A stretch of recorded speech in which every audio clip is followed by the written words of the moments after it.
Hi viewers, ఈ వీడియోలో మెయిన్గా పవన్ కళ్యాణ్కి సంబంధించి కవిత అసలు ఎందుకు అలా మాట్లాడి ఏంటంటే చూడటానికి ముందు సోషల్ మీడియాలో నెటిజన్లు ఈరోజు కవితకు సంబంధించి ఆమె తండ్రి, వాళ్ళ అన్న, వాళ్ళ బావ హరీష్ వీళ్ళందరికి సంబంధించి పెడుతున్న వాస్తవాలు ఏవైతున్నాయో అడ్డంగా బీఆర్ఎస్ పార్టీని బలి చేసింది. గణేష్ గోల్డ్ తాకట్టులో ఉన్న బంగారాన్ని విడిపించి కొనబడును. సంప్రదించండి 9966661144. ఆల్రెడీ వైసీపీని పాతాలను తొక్కి రేపీలో బీఆర్ఎస్ని మన లోక్సభ ఎన్నికల్లో ఒక్క సీటు కూడా రాలా.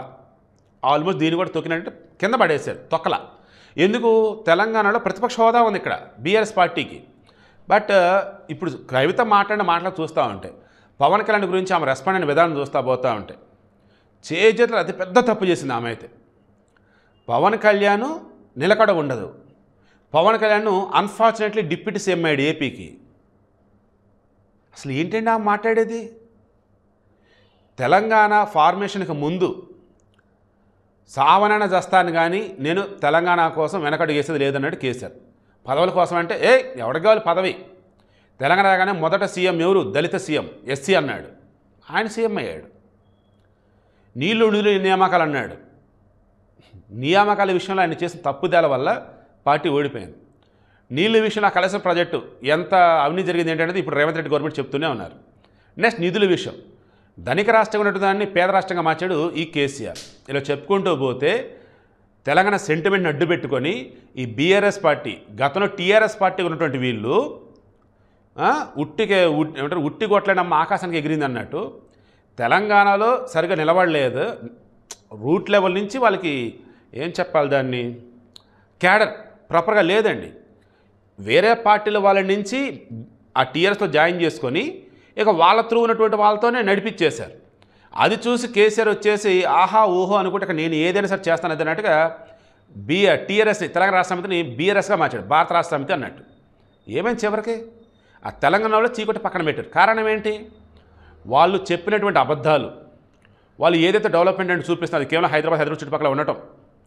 సో ఇవన్నీ కలగలిపి హైదరాబాద్ చుట్టుపక్కల సీట్లు వచ్చే తప్ప మిగతా చోట్ల మాత్రం ఘోరంగా ఓడిపోయింది బీఆర్ఎస్ పార్టీ.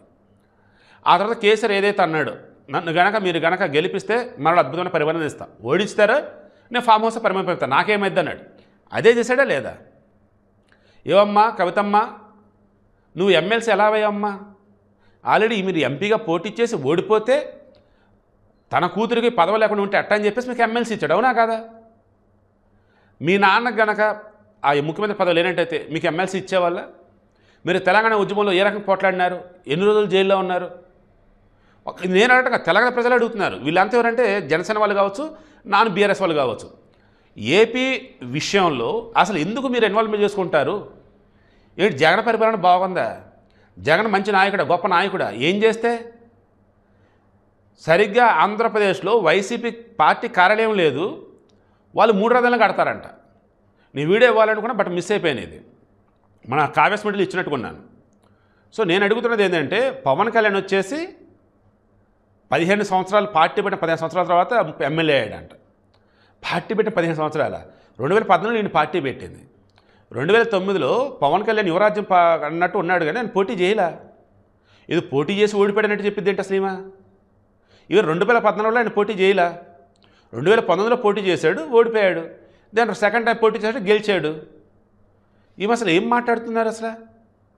ఈరోజు జనసేన వాళ్ళు ఏ రోజులో ఆమె పరువు తీస్తున్నారంటే, ఏమ్మా తెలంగాణ కాదని ఏకంగా ఢిల్లీ వెళ్ళి లిక్కర్ స్కామ్లు ఇరుక్కొని ఆడ ఆమ్ ఆద్మీ పార్టీ దానికి మంచి నేమే ఉండే అధికారంలో ఉన్న పార్టీ దాన్ని ఓడించేసావు.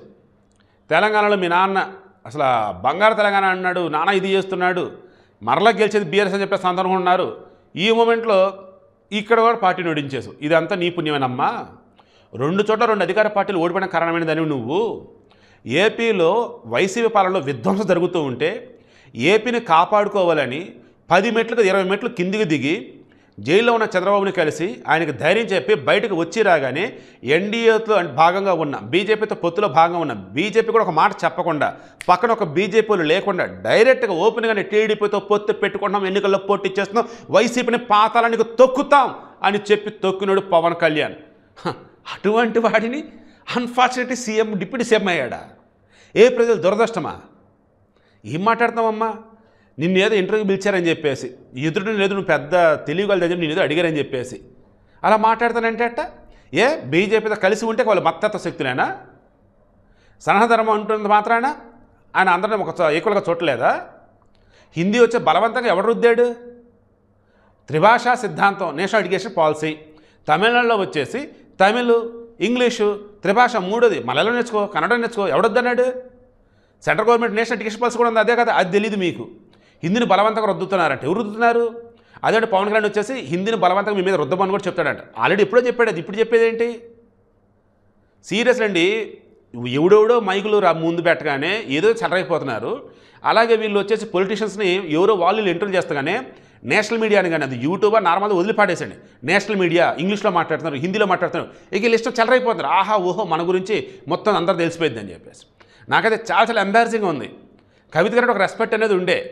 అసలు ఇంకా జగన్ అనే దరిద్రాన్ని నెత్తిన పెట్టుకొని ఇంకా జగన్ మంచుడని చెప్పేసి తెలంగాణ ప్రజలకి ఏదో చెప్తూ ఏపీ ప్రజలను పిచ్చోళ్ళు ఇంకా పిచ్చోళ్ళని చేస్తూ ఈలోపు ఆల్రెడీ జగన్ అనే దరిద్రాన్ని నెత్తిన పెట్టుకొని 2023లో ఘోరంగా ఓడిపోయారు. 2024లో వచ్చేసరికి సింగిల్ సీట్ కూడా రాలేదు. అయినా సరే ఇంకా జగన్ జగన్ జగన్ అంటూనే ఉన్నారు. అదేమంటే కూటమిలో వచ్చేసి పవన్ కళ్యాణ్ వచ్చేసి అదృష్టం కొద్దయ్యాడు, దురదృష్టం కొద్దయ్యాడు. ఈయనెందుకు చెబుతున్నారు అసలు వీళ్ళు? ఏపీని కాపాడుకున్నాడు, కూటమి ప్రభుత్వం అధికారంలోకి తీసుకొచ్చుకున్నాడు. చంద్రబాబు నాయుడు లాంటి ఒక గొప్ప వ్యక్తి, అనుభవశాలి ఏపీకి ముఖ్యమనుకున్నాడు. ఇది పవన్ కళ్యాణ్ చేసింది. ఎక్కడన్నా కించిత్ స్వార్థం ఉందా? ఎక్కడన్నా క్లారిటీ లేకుండా ఉన్నాడా? ఏమంటే కవిత గారు అసలు మీకెందుకండి ఏపీ రాజకీయాలు? సరే ఏపీ రాజకీయాలు మాట్లాడారు, ఓకే మాట్లాడారు, పక్కపక్క పార్టీలు కాబట్టి పక్కపక్క రాష్ట్రాలు కాబట్టి ఖచ్చితంగా మాట్లాడదాం. కానీ ఎలా? మరీ తక్కువ చేసే విధంగానా? మరి క్లారిటీ లేకుండానా? పార్టీ పెట్టిన 15 సంవత్సరాలకి ఎమ్మెల్యే అంటారేంటి అసలు? ఆయన పోటీ చేసిన 2019లో, ఆయన మళ్ళీ 2024లో. అసలు ప్రజారాజ్యం పార్టీతో కూడా పోటీ చేయకపోయినాయి. 2014లో జనసేన పార్టీ పెట్టి అప్పుడు పోటీ చేయకపోయినాయి. అసలు ఇంత చిన్న లాజిక్ ఎలా మిస్ అయ్యారు మీరు? మొన్న వైసీపీ వాళ్ళు ఎవరు అంటారు ఒకసారి ఎమ్మెల్యే గెలిచాడు అంతే కదా ఏందంట. వాళ్ళకేమో కళ్ళు మూసుకుంటే నెక్స్ట్ ఎన్నికలు వచ్చేస్తే గెలిచేస్తాం. అవతలకి ఏమో బ్రహ్మాండమైన మెజారిటీతో గెలిస్తే ఏదో అదృష్ట కొద్ది గెలిచాడు, దురదృష్ట కొద్దీ ఏపీకి డిప్యూటీ సీఎం అని చెప్పి మాట్లాడుతున్నాడు. ఈ వైసీపీ వాళ్ళు, ఈ బీఆర్ఎస్ వాళ్ళండి సీరియస్లీ మన తెలుగు ప్రజల పాలిట ఇంకా ఏంటనేది మీ ఛాయిసే. నేను మరలా చెప్తున్నా, తెలంగాణలో బీఆర్ఎస్ కంటూ గ్రిప్ ఉంది. అవునన్నా కాదన్నా హార్ట్ఫుల్ ఈ మాట అయితే చెప్తా.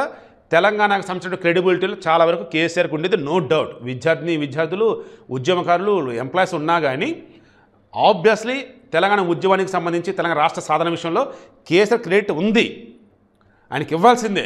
కానీ వాళ్ళు అధికారానికి వచ్చిన తర్వాత వాళ్ళు చేసిన పనుల వల్ల ప్రజలే చీకొట్టి పక్కన కూర్చోబెడితే ఇంకా కూడా ప్రజలకు మేమే కావాలనుకుంటున్నారు, సో మేము ఏ చెప్తే అది వాళ్ళు చెప్పినట్టు అని అనుకుంటూ పక్క రాష్ట్ర విషయాలు కూడా ఏలు పెట్టి చూసుకుంటూ అదేమంటే కష్టపడి ఎదిగినటువంటి 2 చోట్ల పోటీ చేస్తే 2 చోట్ల ఓడిస్తే కూడా పక్కకు పోకుండా కేసీఆర్ని గెలిపించేస్తారు ఫామ్ హౌస్లో ఉండలా. కేసీఆర్ గెలిపిస్తే ఫామ్ హౌస్లో ఉన్నాడు, అలా పవన్ కళ్యాణ్ ఉండలేదు అంటున్నా. ప్రజల మధ్య ఉన్నాడు 2019-24 మధ్య, రానిపోతే రోడ్డు మీద కూర్చున్నాడు.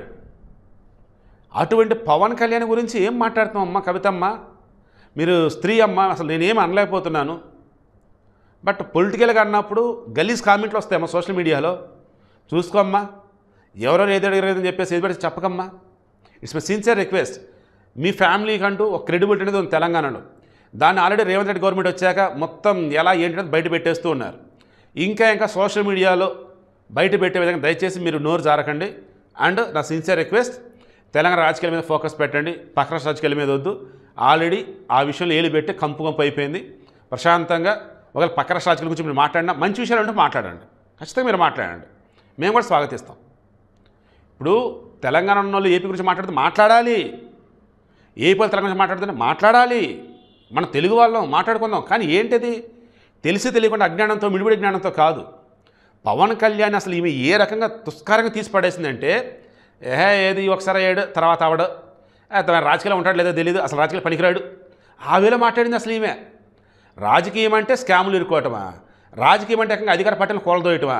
రాజకీయం అంటే మన కన్నుతో మన వేలుని రాజకీయం అంటే మన వేలుతో మన కన్నుని పొడుచుకోవటమా? ఏంటన్నట్టు అసలు పవన్ కళ్యాణ్ మాట్లాడేందుకు హుందాగా మీ పార్టీలో ఎవరైనా మాట్లాడతారండి? ఒకసారి క్రాస్ చెక్ చేయండి. పవన్ కళ్యాణ్ 2 తెలుగు ప్రాంతాల గురించి మాట్లాడినట్టు మీ పార్టీలో ఎవరైనా మాట్లాడతారండి?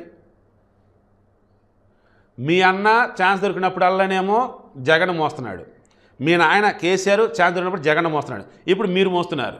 ఏమండి మీకు తెలియట్లేదండి, దరిద్రం అండి బాబు. ఆ వైసీపీ మంచితనం మీరు కనుక ఇంకా నిజంగా మంచితనం అనుకుంటే అది మంచితనం కాదు, దరిద్రం. మీకు అర్థం కావట్లా.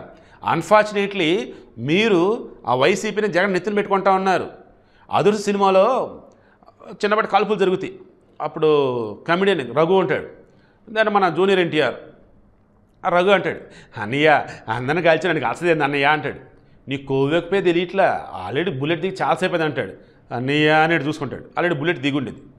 అలా ఇంకా తెలంగాణ ప్రజలు మమ్మల్ని వాళ్ళ సొంతం అని అనుకుంటున్నారని చెప్పేసి వీళ్ళు భ్రమల్లో ఉన్నారు.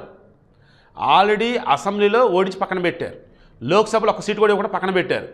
అయినా సరే ఇంకా తెలంగాణ ప్రజలు మమ్మల్ని కావాలనుకుంటున్నారని చెప్పేసి భ్రమంలో బీరస్లు ఉంటూ ఉన్నారంటే దానికి కారణం ఏంటంటే ఆ వైసీపీని ఒక దరిద్రం వీళ్ళు అంటుకొని ఉందన్నమాట. దానిని వదిలించుకోవట్లా, మొత్తంగా ఊహించిన విధంగా అన్యాయంగా నట్టేట మునుగుతారు.